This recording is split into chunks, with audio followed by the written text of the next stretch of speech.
G'day fellas and welcome to a casted game. Spawning in on the south side of the map, playing in the blue as the Abbasid dynasty, we've got Enasun. And in the north of the map, playing in the color yellow as the English, ladies and gentlemen, it is the one, the only, the Viper. Welcome, welcome, welcome. We are back here once again, watching, witnessing, and waiting to see how Viper does today.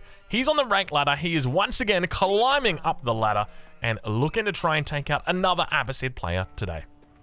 Playing as the English, a civilization he's loved to play in the past.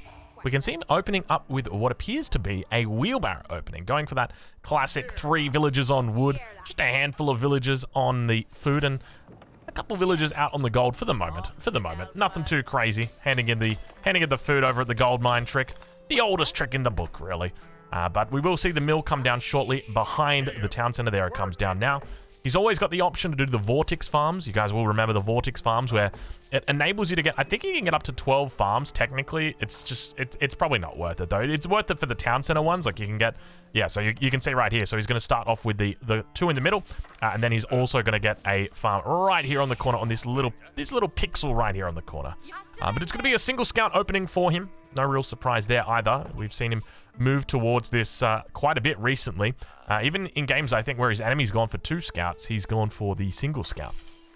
But now we've got that wheelbarrow coming through. 3 villagers in queue at the moment for him. He's looking pretty solid. He's going to continue transitioning over to farm. So already just from this, what I'm seeing at this point in time, it leads me to believe, my suspicions are, Your Honor, that actually I wouldn't say you wouldn't say that in a court, but the suspicion is that it's going to be a fast castle coming out from the Viper here, up against Enasun. Over on the other side, though, typically the Abbasid dynasty not really thinking much about a fast castle. They're more interested in, I guess you could say, villager production, town centers, all that good stuff. And I guess that's the question, because right now Enasun knows that, okay, what is the main threat here? Well, there's an early game threat of the longbow spearman pressure into a castle age timing, but realistically, it's going to be 2 town centers coming down for the Viper. So I wouldn't be surprised if we do see a 3 TC play coming out from Enasun. Probably quite a heavy amount of horsemen in the early stages of the game, maybe into camel archers as well. We'll do decently against the knights that inevitably come from the Viper. But let's take a look at the map and see how it's spawned, because this is Lipany, but sometimes the cliffs would lead you to believe it's not. Maybe, you know, sometimes you look at it and you're like, is that Hill and Dale? No, it's not Hill and Dale. It is Lipany. Very interesting. And take a look at this boar spawn. It's very close to the middle. Imagine a Rus player right here. You just pull the boar down here, kill it. It's basically in your town center radius. I mean, it's on the same screen. That's pretty much it, right? Well, we've got the age up about to come through. In fact, already coming through for Enasun. The economic wing, no surprise. 4 villagers still on gold, so it's just going to be that standard build order. And we really are seeing this build order become standard for the Abbasid dynasty now. It was pioneered by Don Arty. So essentially the idea is that you just take 3 sheep is all you need, and that's going to allow you to create all the villages that you need. It's going to allow you to create or to get the age up as well, and to get all the resources that you need for the techs. And then with that, you're then going to go over onto berries after. And then obviously add in the second town center as well. You've always got the option to mine a little bit of extra gold if you want to consider going for hardened spearmen. It's always going to be an option for you. But we'll have a look and see how he plays it, because he's got more than enough resources in the bag. A little bit late on this wheelbarrow, but to be honest, look, if you're 20 seconds late on the wheelbarrow, it's not going to be a huge loss in resources. We're talking walking distance on starter trees. We're talking the gold mine and villagers underneath the town center. You're barely going to notice it. So don't think, oh, he's behind 20 seconds on the wheelbarrow. It's not a big deal. We'll check in with Viper, though.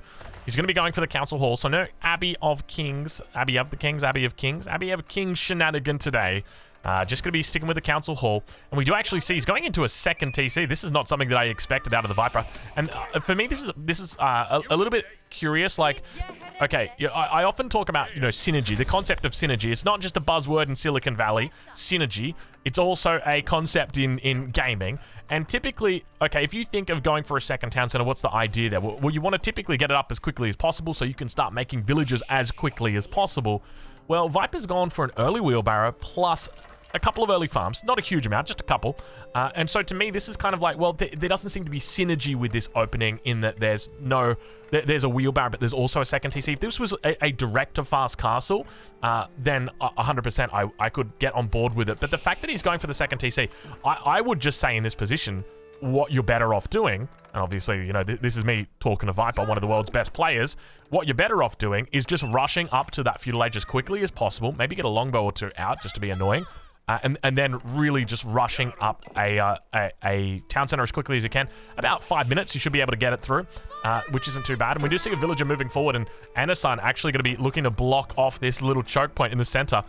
Let's take a look and see what would Viper have to do now if he wanted to get to the enemy base. He'd have to walk around this position. I guess it's not that huge of a difference. It's mainly the fact that it just blocks off this entire central location. Like, quite literally, it is blocked off until here.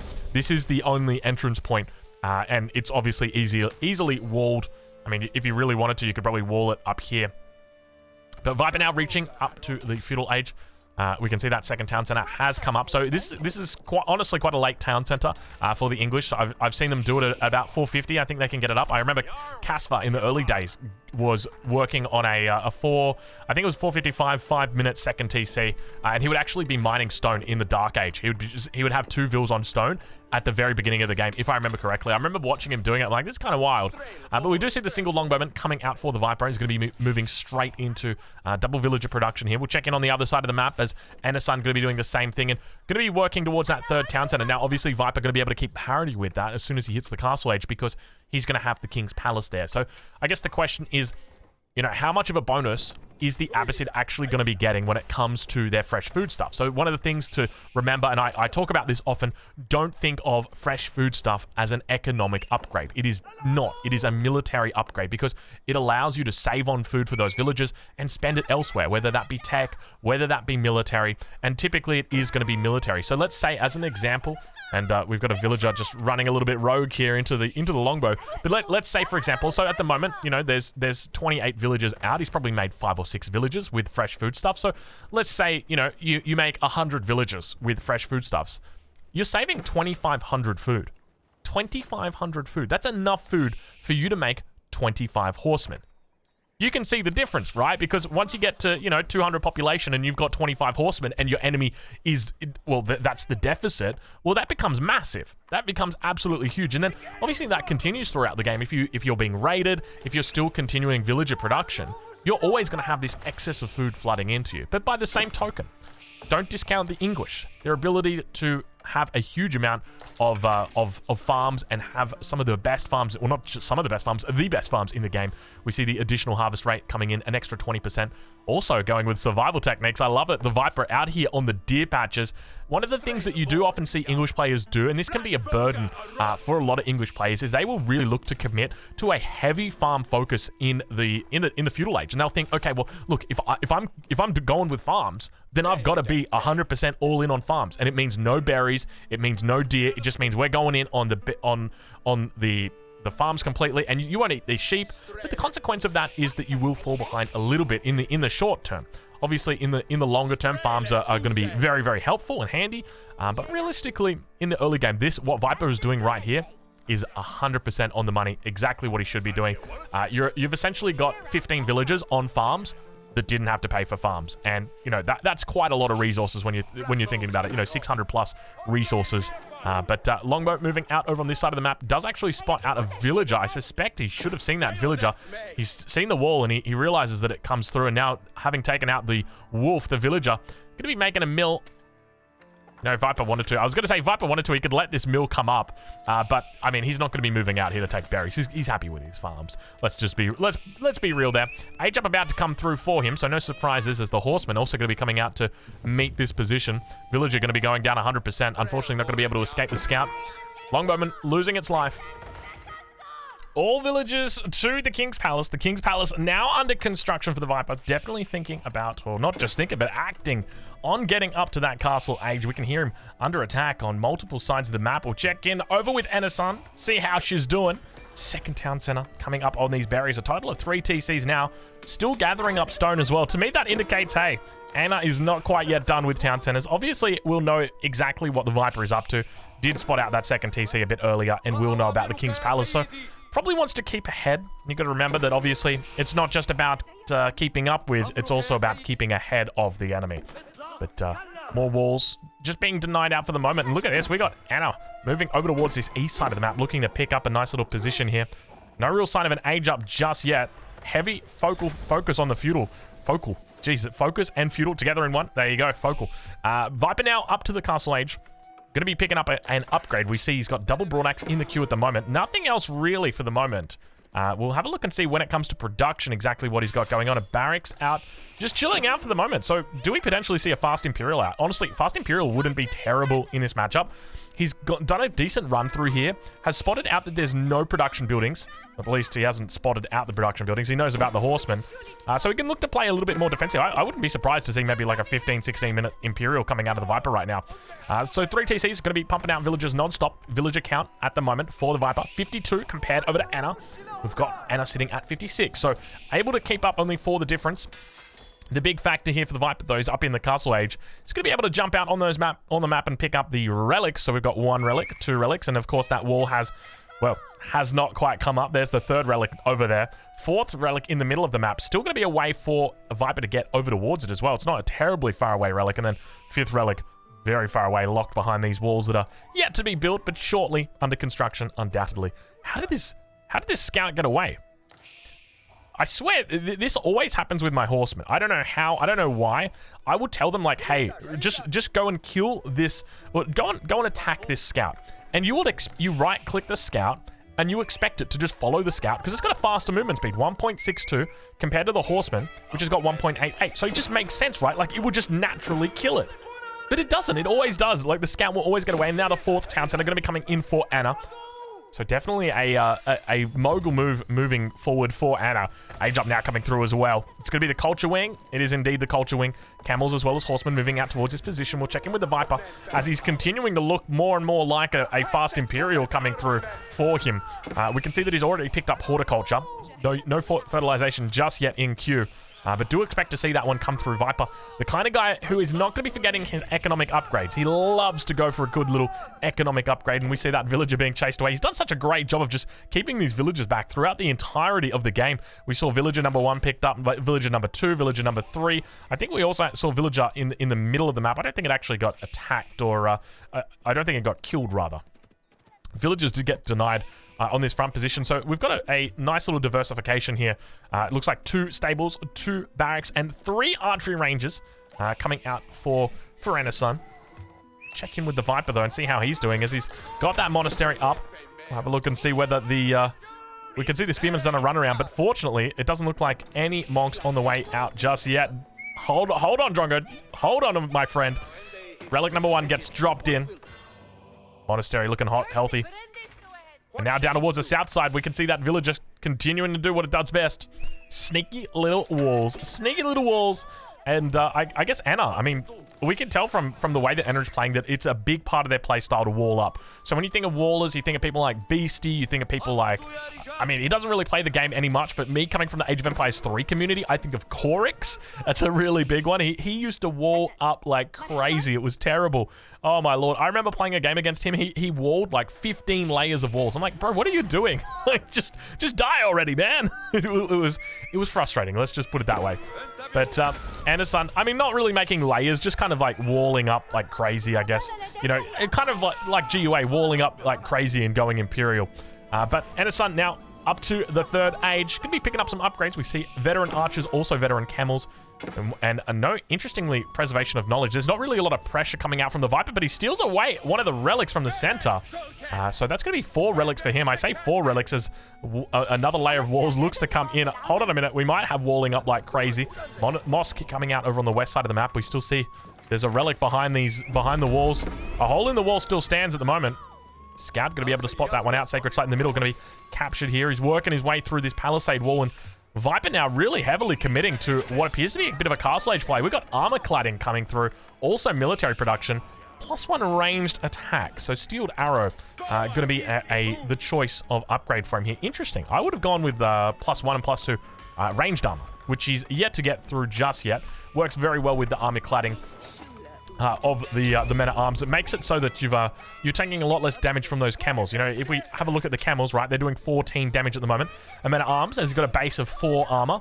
That's going to pump him up to 6 with the armor cladding, and then 7, 8 with the +1 and +2 upgrades, we do now see him actually getting the iron undermesh, and so you're effectively only taking 6 damage against those camels, which is pretty massive when you think about it. Going from 14 to 6 damage, it's less than half. That's good numbers. Well, we'll check in now with him and see how he's doing as he's burned through that initial palisade wall. More upgrades continuing to come through and also expanding out the economy. The villager count at the moment climbing up to 92. On the other side of the map, Anasun going to be a little bit higher, 102, because of that 4th town center that's come through. At least all that we've seen for the moment. A little bit of a push coming through now for Anasun. Veterancy coming through on the camel archers. Also, men-at-arms going to be able to provide a nice little front. Keep in mind the armor-clad armor Chad is coming out early. Men-at-arms, hold the phone. Viper still yet to upgrade the men-at-arms. He's only got them at early. Fortunately, they're not Vanguard men-at-arms, the Dark Age version. But hey, we'll take these ones. They're pushing in. They've got their extra armor, so they're not terrible. He's looking to get that elite, that veteran upgrade shortly, I suspect. No, he's not. It's not even in queue. He's just going to stick it with the feudal art or feudal units. I'm loving it so far. Big push out now. He's also got +2 ranged armor. And look at the way that Anasun is just taking over the map right now. Just metastasizing in every single direction of this map. It is absolutely insanity. Every corner is now just overtaken by her. We'll have a look at the House of Wisdom and see how it's doing. Up to 47 buildings at the moment. Ideally, want to hit that 60 building mark before the 20-minute mark. Couple of interesting techs in here as well. Things like agriculture, which improves the gather rate on farms. But I don't think we've got actually any farms in yet. I take that back. We do have 9 farms somewhere. There they are, around the town center, around the little mill down here. Now an outpost going to be coming up. So action all over this map for the moment as camel archers try their best to cut through that hard armor of the men-at-arms. Not going to be having a whole lot of luck, though. You can see the men-at-arms just tanking it up, and the veteran longbowman on the backside just dealing with it. Now Viper going to be pushing through the middle. Viper looking quite solid here. Hold the phone, Viper. Dropping the classic. Ladies and gentlemen, we've got Viper, one of the best players in the world, dropping the mining camp here on the lumber line. Oh, you hate to see it, but this is a classic Age of Empires 2 move. For anybody wondering why this happens, it's because for whatever reason, the developers decided to switch the lumber camp and the mining camp around. So I think now correct me if I'm wrong, but this is how I remember it, because it was difficult for me as well. The lumber camp is in this position. The mining camp is in this spot. I might be going crazy. Maybe it's not the way, but that's the reason why it happens to so many people from Age of Empires 2. It happened to me a lot as well. Not that I ever really played Age of Empires 2. It just felt natural that the mining camp would be in that 3rd slot rather than the 4th slot. But you know, you grow used to it. You get used to it eventually. But Viper beginning to establish pretty decent control of the map. We can see over on the west side, he's also picked up the sacred site. So we'll check in on the relic count. He's got 1 in the bag. Oh, he's holding onto 1 as well. There's still 3 relics out on the field at the moment. So neither player having picked up a relic yet. We do see this relic will get picked up, but it's going to be a very short-lived relic. He's going to try for a wall of law. I don't like his chances. He's just going to move it back. Very cute, Viper. Unfortunately, not going to work for you. Couple of idols, and now we see the farm expansion really coming through for the Viper. Farms, more farms, and more farms. And honestly, this is something that I actually love a lot for the English. It is just that absolutely heavy food economy to really get going, and then spending all of that food on men-at-arms, spears, horsemen, lancers. Just going absolutely ham. Just got massive amounts of melee units. It's beautiful, and it works a treat. Viper going to be sticking with a range composition, though. Crossbow is also going to be coming out. Apologies, I just had a little hiccup there. Let's hope those hiccups... I mean, my son, he's been going through the hiccups lately. He seems to get them like once or twice a day. Me, I don't think I've had them in months, so perhaps... Let's just hope it was a once-off, that little hiccup. And, oh, no, there it is. I got the hiccups, boys. Now we got the first casted game with hiccups. Mangonel going to be going down on the back line. Springle's looking pretty decent. Trebuchet going to be firing off towards that keeper, deciding it's going to work out some of these units. The boulder goes over the head of the longbows. Won't be the first time. Definitely won't be the last time as well. More spearmen going to be coming in. I can feel the hiccup coming. It's one of those things, but... and now the longbows just looking very decent, doing a great job of just picking off all the crossbows and the archers on the backside. Viper pushing in here, looking solid. Anderson at the moment sitting on 137 villagers, 117 for the Viper, so a 20 villager difference at the moment. Obviously, Viper's got 2 relics to show for his name, as well as 2 sacred sites, so not a bad little deal that he's going for himself. The defensive keep going to be enabling Anderson to at least hold on for the moment. 19 minutes, and I'm starting to feel like it might be time for the Viper to think about Imperial Age. Still nothing yet at this point in time. No intention, and we do see Golden Age 3 has now been activated for Anderson. So there we go, hitting it before the 20-minute mark, absolutely on time. That's going to enable, so why do you want Golden Age 3? Well, Golden Age 3, in addition to increasing your 15% up to 20%, it also gives you an extra 20% production speed.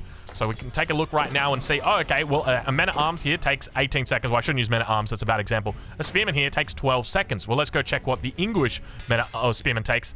It is 11 seconds because of the upgrade from the blacksmith. So, you know, it's the small things, but essentially he's gotten that one for free, you know, hasn't he? And he can go and research that if he wants to, Military Academy. Whenever he's ready, whenever he's, you know, willing and able, that sort of thing. But Anna, going to be on the defensive here. 194 population, up against the Viper on 189, so still looking good. And we do have the Imperial Age coming through.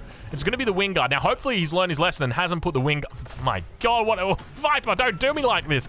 Wingard, one of the strongest landmarks in the game. There's a beautiful spot for it right here. You want this bad boy to be on the back line. You want it to be your last line of hope. But now Springlord's moving forward, forgetting for a gentle moment that they are in fact Springlords and not Spearmen. I know they both start with S and they both sound similar, but unfortunately they do go down trying to take the... Actually, I think they did take out the Mangonel on the backside. Knight's going to be running in on the Longbowman, looking pretty decent. Doesn't seem to be a lot of crossbowmen back here for the Viper. And now all of a sudden there's a lot of armored units that are getting out on the front line. Treb's looking decent. It's going to be a keep that goes down very, very quickly if there's any more volleys that come out. Let's see if he's able to connect. He's trying his best to get one off. There they go. Boom, boom, boom. 1, 2, 3. He takes out the keep. Does a decent job. Imperial Age is reached. We hear it coming up. The Viper looking to continue kiting back. Hopefully he's got elite longbow coming through from his council hall any second. Ooh, hear that music. Oh, we're getting into it. We're getting regal now, ladies and gentlemen. We are getting awfully regal. The Viper pumping out a whole bunch of siege workshops as well. Looking pretty decent at the moment, but I'd love to see a bit more melee units on the front for him. We've got Men-at-Arms moving forward. We'll check in with the Viper. We'll turn on our UI and see how his upgrades are going. Looks like it's just going to be +3 ranged attack as well as ranged or melee attack, rather. He's doing a decent job at the moment. Still no elite longbowman, despite that being, I think it's like a +3 attack upgrade. But is fortunately researching enclosures. Keep going to be going down here. Not a lot of stone in the bank. Double trebuchet on the backside. Another keep going to be going down as well for Anna as he continues to push, or she continues to push forward towards the keep. Going to be repelled once again. The Men-at-Arms going to be coming out. We do see elite upgrades finally coming in. It's going to be elite longbowman at your council hall. It has a reduction, or it has a 100% production boost on it, which means it's only going to take 30 seconds for that one. Compare that to an archery range if we can find one. There we go, which is going to take a total of 1 minute to research. So it makes sense if you're playing as the English, you get to your Imperial Age or your Castle Age, you want to get your veterancy or elite upgrades, make sure you do it in your council hall. It's a lot quicker, a lot more effective to do it. And keep still surviving over here. You know, it is just living its best life, living its dream life, but Viper looking solid. And now the question is, where do we go from here? You've got Viper in the Imperial Age, who's down a little bit on the economy, but realistically is in a very good position. Why is he in a good position? Well, he's got a great relic control. He's got one relic. I don't know where that second relic. He was holding a second relic not too long ago. This one's still yet to be picked up. Both of the ones on the west side look to have been picked up over here. Yeah, we've got the second relic being held. At the moment, it's... I've got no idea. I'm going to be real. I got no idea where those other relics went, but Viper going to be pushing into the enemy base.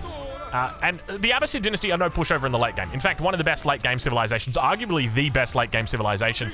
But I do feel like the English are probably a tier above them. I'd be putting the English in my... If I'm doing an Imperial Age or a post-Imperial Age tier list, English sitting solidly in the S tier. But by the same token, Anna's son on the Abbasid here, do not count her out. Do not count her out at all. But now we begin to see the production coming through. Shattering projectiles going to be coming in for the Viper. Interestingly, no Wingard army. No Wingard army coming through for the Viper just yet. Also going to have arrow volley. One of the coolest sound effects in the game is when arrow volley is triggered. You know, like, think about arrow volley as your Scythe Storm when it comes to your activatable abilities. Kind of like Palings, I guess. You drop this bad boy down, it makes an absolutely sick sound. And that's what we're going to have here. We do hear relics being picked up. It's going to be that central relic. I suspect the trebuchets weren't firing at the monk, though I suspect after they see the relics running away, they may indeed look to. Wingard Palace still not making anything. Viper actually making trebuchets in the keep. Viper lacking a little bit on the game knowledge recently, but that's okay. He's been away for a while, and remember, he just jumps straight back into the ranked queue. He doesn't bother playing against bots. He doesn't bother playing against, you know, on the quick match or in team games or anything like that. He's like, yeah, we're getting straight into it, and I respect him for it. Elite Longbowman is through, though. Plus a total of 12 damage on these bad boys here. Still yet to see incendiary arrows coming through. We'll double check and see whether we've got a... I'm checking. There we go. University is through. That's the university right there. Incendiary arrow is now in queue. Look at that timing right there. 4 seconds. Damn, Drongo, you're good. Longbowman moving up a little bit too aggressively. Paling's coming through Elite, or Imperial Age now coming through for Enasan. The Paling's going to try and hold this position. He's going to fall back away from the Palings, and they're going to pick up a fair amount of the cavalry, but more men-at-arms going to be running through. Still yet to get their +3 armor upgrades, but the Longbowman looking very effective here on the backside. Now, there we go. There you hear it, the sound playing right now. It's the arrow volley, the choo, choo, choo. That is it, the beautiful sound. Longbowman looking decent, but remember, a lot of overkilling happening right now. They're just doing so much damn damage. But beautiful little position. And keep in mind, he's got that castle, network of castles just pumping out. I don't know whether he's got the Citadel upgrade. He does have the Citadel upgrade now coming through. We can tell because it's 50, a total of 50 attack speed extra that these longbows are getting. And it's just pumping up right now. Look at that, 1.25 attack speed, 7 range. Incredible damage and pierce that they've got on them. Beautiful stuff. Relic not actually picked up and taken away. He can capture this Relic and Wololo. We can see the Monk on the other side of the wall trying its best to get down here, but Viper unfortunately only sending a couple of longbows for the moment, not sending any spears, any men-at-arms, anything like that. Wingard Palace still yet to be used. Viper unfortunately asleep at the keyboard once again, and now training another trebuchet. Viper, come on, get it together, son. You got free trebs right here. Okay, so I will provide this caveat that English are the best in the late game if you use all of the things that you've got available to you as the English, including the Wingard Palace. And now we've got the armies moving in for the Viper. We'll enter into the cinematic mode once again as Viper looks to defend this frontal position. We've got Anna who's pushing in onto the back. The Horsemen getting absolutely shredded. It looks like the elite upgrades have just come through. Camelot is going to have to fall back. Once again, Trebuchet's continuing to fire down on this position.